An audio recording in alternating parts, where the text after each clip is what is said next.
شہر کے ایک مشہور بازار کے باہر روز ایک بھکاری بیٹھا ہوتا تھا۔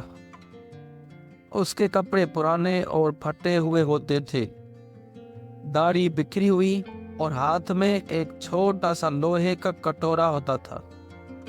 لوگ اسے دیکھ کر اکثر نظر انداز کر دیتے تھے۔ کچھ لوگ ایک دو سکے ڈال دیتے تھے، جبکہ کچھ لوگ اسے ذلیل بھی کرتے تھے، مگر بھکاری ہمیشہ خاموش رہتا اور صرف اتنا کہتا، اللہ سب کو دیکھ رہا ہے۔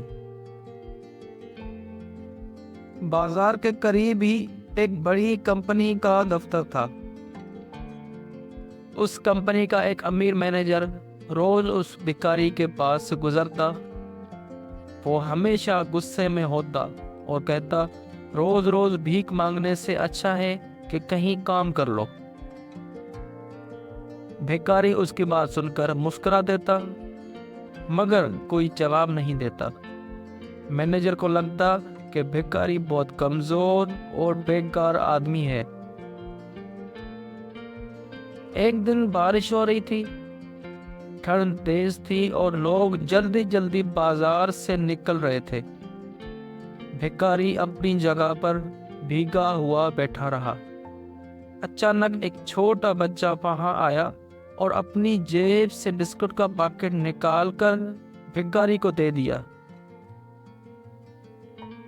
بھکاری کی آنکھوں میں آنسو آ گئے۔ اس نے بچے کے سر پر ہاتھ رکھا اور دعا دی۔ یہ منظر کچھ لوگوں نے دیکھا، مگر پھر بھی کسی نے زیادہ توجہ نہیں دی۔ کچھ دن بعد شہر میں ایک بڑی میٹنگ کا اعلان ہوا۔ کہا گیا کہ شہر کے سب سے بڑی کمپنی کا نیا مالک لوگوں کے سامنے آنے والا ہے۔ میڈیا، امیر لوگ اور کمپنی کے امپلائیز سب ہال میں جمع ہو گئے۔ مینیجر بھی وہاں موجود تھا اور سوچ رہا تھا کہ نیا مالک کیسا ہوگا۔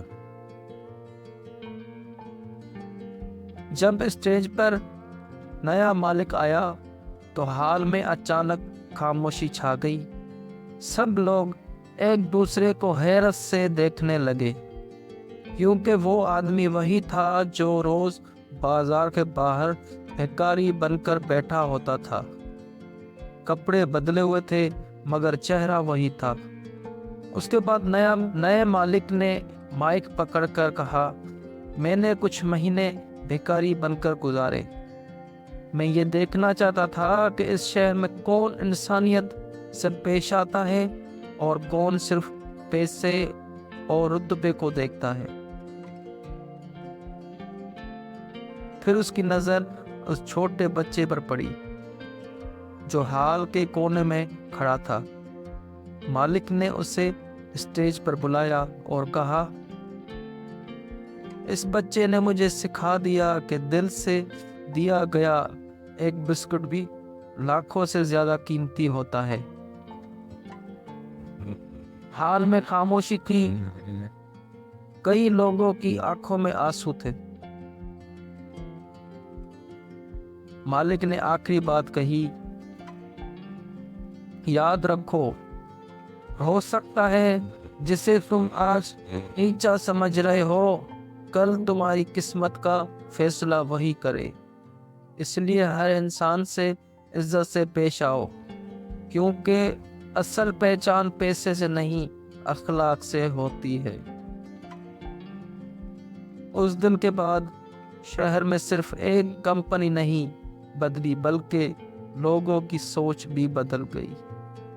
اس طرح کی سٹوریز سننے کے لیے آپ نے میرے اس چینل کو لازمی سبسکرائب کرنا ہے، ویڈیو کو لائک کرنا ہے اور بیل آئیکن کو بھی پریس کرنا ہے۔